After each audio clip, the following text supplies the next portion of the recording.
स्वागत है आप सभी का एक बार फिर से हमारे चैनल में। मैं हूं आपके साथ मोहम्मद तौकीर आलम और आप देख रहे हैं news note in association with hero Motors, Ranibagh Simri Bakhtiyarpur Saharsa.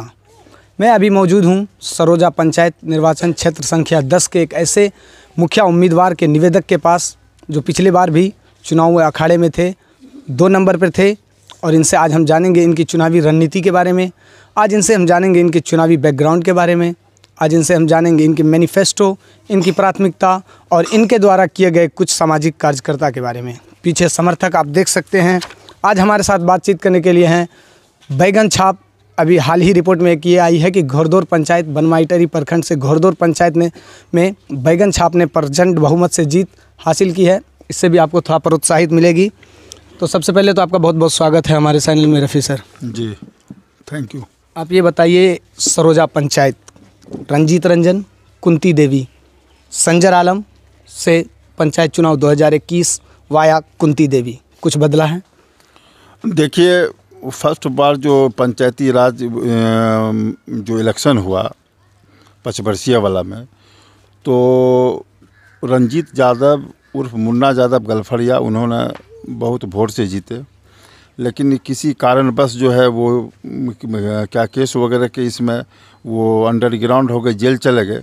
तो उप मुखिया जो है वो रामनारायण यादव जो सरोजा के हैं, वो 5 साल प्रभार किए।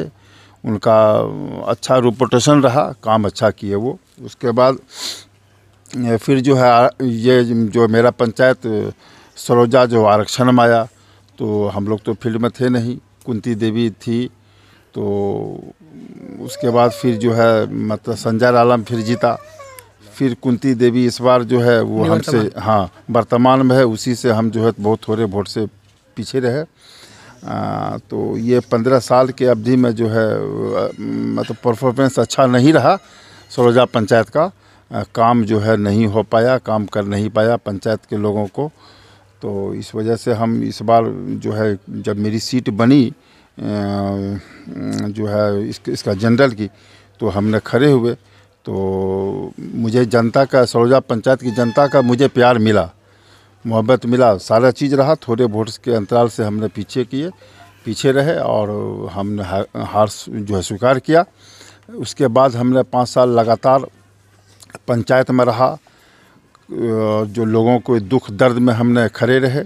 ख़ास करके पिछले बार जो है फर्स्ट लॉकडाउन का फेज जो था, फर्स्ट फेज, उसमें हमने पूरे पंचायत में अपना भ्रमण किया। जहाँ तक जो हमसे बन पाया हमने किया, जनता के बीच हमने खड़े रहे। और मेरा विजिट 5 साल तक चलता रहा। तो ख़ास करके गलफड़िया में वार्ड नंबर 2 जो है कि का सादा टोला है, वहाँ भी हमने बहुत बार जो भ्रमण किया। लेकिन वहाँ का स्थिति अच्छी नहीं है, बिल्कुल अच्छी नहीं है। पानी पीने का कोई साधन नहीं है, गंदा वगैरह बहुत है। निकासी का जो है बहुत बड़ा प्रॉब्लम है, जल निकासी का। उसके बाद हमने एक चीज़ पाया भ्रमण के दौरान कि इंदिरा आवास में काफ़ी लूट खसोट हुआ। बिचौलिया के ज़रिया जो है वो पंचायत रहा। और वृद्धा पेंशन, ये मेन फैक्टर जो है वृद्धा पेंशन, 65-70 साल के उम्र के बूढ़े बुज़ुर्ग जो है हमने देखा। तो मतलब है कि अभी तक उनको जो है वृद्धा पेंशन नहीं मिल पाया। उन लोगों से हम जब कॉन्टेक्ट किया तो उन्होंने कहा कि 5,000 जो है 500,000 रुपया कई लोग ने ठग के, मतलब मुखिया का बिचौलिया वगैरह, पीछे का भी मुखिया अभी जो वर्तमान में, वो सब लेके ठग के ले गया, अभी तक नहीं हो पाया। तो वो चीज़ रहा। चापाकल का बहुत बड़ा प्रॉब्लम है मेरे पंचायत में, जल निकासी का बहुत बड़ा प्रॉब्लम है। रोड जो है गली मतलब छोटा छोटा टोला जो है कुछ 2-4 घर के, वहाँ रास्ता का बहुत बड़ा प्रॉब्लम है। और राशन कार्ड में बहुत बड़ा प्रॉब्लम है। जिस तरह घर में 8-10 परिवार में है, तो राशन कार्ड में 1 या 2 फैमिली का ही नाम आया है और उसी हिसाब से उसको राशन मिलता है। बाद बाकी जो छूटा हुआ वो वंचित है। तो ये सब पर जो है, ये सभी चीज़ जो मुद्दाएं हैं, उस पर मेरा बहुत ज़्यादा फोकस रहेगा। अमूमन ऐसा बहुत कम होता है कि एक मुखिया प्रत्याशी दूसरे सत्ता में रह रहे मुखिया प्रत्याशियों का तारीफ़ करती हो। फिर आपने पिरामिड चेंज किया सत्ता को लेकर के, विकास को लेकर के, जो भूमि धरातल पे हैं। ये बताइए कि पिछले चुनाव में जो आपसे गलती हुई थी, जिस वजह से आप सत्ता के बाद यानी विपक्ष में थे, उन गलतियों पर पर्दा डालने की जो आगामी रणनीति है वो क्या है? नहीं, देखिए, वो पर्दा डालने की बात तो नहीं है। हमने जनता के बीच है और 5 साल तक बिल्कुल एकदम जो है मजबूती के साथ मैंने सरोजा पंचायत की जनता के सामने रहा है। और इस बार पूरी जो है पब्लिक जनता, सरोजा पंचायत की जनता जो हम पर विश्वास किया है और हमको पूरी उम्मीद है कि बहुत वोट से हम इलेक्शन जीतेगा। सरोजा पंचायत एक ऐसा मुखिया नेतृत्व आप करने जा रहे हैं जो 11,000 वोटरों का नेतृत्वकर्ता आप बनने जा रहे हैं। 18 कैंडिडेट आपके उम्मीदवार आपके कंपटीशन में है, प्रतियोगिता में है। ये बताइए कि उन 11,000 वोटरों के लिए आपके पास क्या प्राथमिकता है अगर आप सत्ता में आते हैं तो? सत्ता में हम अगर आते हैं, जनता का तो विश्वास 100% मेरे ऊपर है। तो मैंने जो बिचौलियों के ज़रिया जो मेरा पंचायत चल रहा है, पहला प्राथमिकता है कि मैं उसको समाप्त कर दूंगा।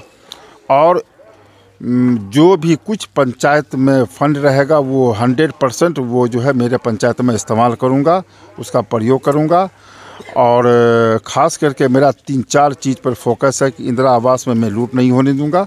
जहां तक जो हो पाएगा 100% वो लाभुक को पैसा मिलना चाहिए, उसका जो है वो मकान बनाएगा। और उसके बाद जो है वृद्धा पेंशन पर मेरा बहुत ज़्यादा फोकस रहेगा, चूँकि 65, 70, 80 साल के बूढ़े बुजुर्ग हैं, उनको अभी तक वृद्धा पेंशन नहीं हो रहा। तो उनको जो है वृद्धा पेंशन में दिलवाऊंगा बगैर खर्च के। उसमें 1 रुपये का खर्च मैं किसी जो है लाभुक को नहीं होने दूंगा। तीसरी बात कि चापाकल का बहुत बड़ा प्रॉब्लम है। दूसरे घर में जो है चापाकल पानी लेके जो है यहाँ की जनता पीता है और उस दौरान झगड़ा भी हो जाता है। तो मेरा फोकस रहेगा कि एक चापाकल एक घर में किसी दूसरे के यहाँ जो है चापाकल में पानी नहीं पिएगा। चौथी बात कि राशन कार्ड में जो त्रुटि है उसको सुधार करूँगा। रफ़ी आलम साहब एक ऐसे इंटेलेक्चुअल राजनीतिक परिपक्वता हैं जिनके अंदर सियासी सोच काफ़ी मैच्योर है। ये बताइए, जितने भी आप सैनिटेशन प्रॉब्लम बता रहे हैं, अनहाइजीनिक प्रॉब्लम बता रहे हैं, राशन कार्ड को लेकर धांधली बता रहे हैं, वृद्धा पेंशन में गड़बड़ी बता रहे हैं, इन सब का सीधे सीधे असर अशिक्षा पे पड़ता है। तो शिक्षा को प्राथमिकता देने के लिए रफ़ी साहब के पास क्या मास्टर प्लान है? देखिए, सवाल है कि अभी जो अपने पंचायत के बारे में क्या कहूँ, ऑल ओवर बिहार की बात है, हिंदुस्तान की बात है। लॉकडाउन की वजह से असर पड़ा है। अब जो वो मतलब सुधार हुआ है, अगर हम मुखिया बनते हैं तो हर स्कूल में हर टीचरों को बुला के मीटिंग करके ये कहूँगा कि जिस तरह आप अपने बेटे को पढ़ाते हैं वही आपका पूरा जो स्कूल का बच्चा आपका बेटा है, आपका बच्चा है, ईमानदारी से पढ़ाइए। वो मेरा फोकस उस पर भी रहेगा, ज़बरदस्त फोकस रहेगा, एजुकेशन पर भी, स्कूल पर भी। और चुनावी मैनिफेस्टो क्या है? बस चुनावी मैनिफेस्टो है कि सरोजा पंचायत की जो मेरा इतना पिछड़ा पंचायत हो गया है, मेरा पंचायत, उसको सुधार करूंगा, हर चीज़ को सिस्टम में लाऊंगा।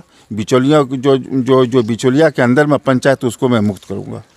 आप बार बार बिचौलिया यानी एक क्रिटिकल पॉलिटिक्स की बात कर रहे हैं, जो ये तो दिक्कत है पूरे बिहार वर्ष की बात कर रहे हैं, पंचायती चुनाव में अक्सर देखा जाता है।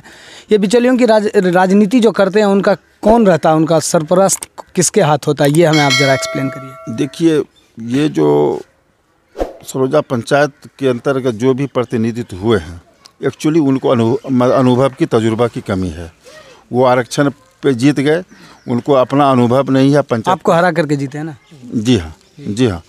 और इससे पीछे भी रहा तो उनके साथ भी वो राजनीतिक अनुभव नहीं है।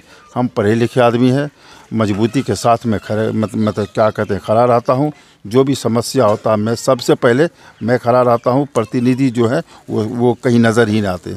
वो मतलब सहरसा में रहते हैं, कहीं कुछ रहते हैं, वो पब्लिक के बीच जो है प्रतिनिधि नहीं रह पाते हैं। मैं रहता हूँ, यानी ग्राउंडी स्तर पे नहीं रहता चुनाव। आज के इंटरव्यू का आखिरी सवाल, अगर आपको हाथों में सत्ता दी जाती है तो आपने प्राथमिकता का जिक्र किया, आपने धांधली का जिक्र किया, ये बताइए कि पिछले चुनाव में आपसे क्या गलतियाँ हुई थी और उस गलतियों को हैंडल करने के लिए इस बार क्या आपके पास मास्टर प्लान है? देखिए, मास्टर प्लान तो हम बस एक ही मेरा मतलब मैनिफेस्टो रहा है कि पब्लिक के बीच में रहिए, पब्लिक का काम कीजिए निस्वार्थ। पब्लिक जो है जनता मालिक है, पब्लिक जिसको चाहे सत्ता दे दे। तो इस बार 100% सरोजा पंचायत की जनता मुझ पर विश्वास किया। 5 साल जो मैंने काम किया हूँ उस काम पे, विकास पे जो है वो जो मेरे मतलब जो है काम पे वो विश्वास किया है। और जब मैं मुखिया बन जाता हूँ तो जो चीज़ हमने कहा उसको प्राथमिकता के आधार पे मैं ईमानदारी से काम करूँगा। बहुत बहुत शुक्रिया हमारे साथ बातचीत करने के लिए। ये थे तबस्सुम आरा, सरोजा पंचायत से मुखिया प्रत्याशी, बैगन छाप के निवेदक रफ़ी आलम साहब, जिन्होंने बताया कि सत्ता में हो रहे धांधली के बारे में और उनका नेतृत्व जो बिचौलिया करते हैं उनको सबसे पहले सत्ता से बाहर करेंगे। इनकी राजनीतिक पकड़ काफ़ी तेज़ है, जैसा इन्होंने बताया कि किस तरह से सत्ता को लेकर के एक अनसैनिटेशन जो इस सरोजा पंचायत का मुख्य कारण रहा है उसको सबसे पहले प्राथमिकता देंगे। अनहाइजीनिक सैनिटेशन जो है उनको सत्ता से बाहर करेंगे, स्वच्छ जल जनता तक पहुंचाएंगे और जो प्रतिनिधित्व मुखिया में रह करके सत्ता से बाहर रहते हैं अर्थात पंचायत से बाहर रहते हैं वो ज़मीनी स्तर पर करने का काम करेंगे। बहुत बहुत शुक्रिया हमारे साथ बातचीत करने के लिए। आप देख रहे थे हमारी खास पेशकश चुनावी सर्वे बिहार पंचायत चुनाव 2021। मैं हूं आपके साथ मोहम्मद तौकीर आलम।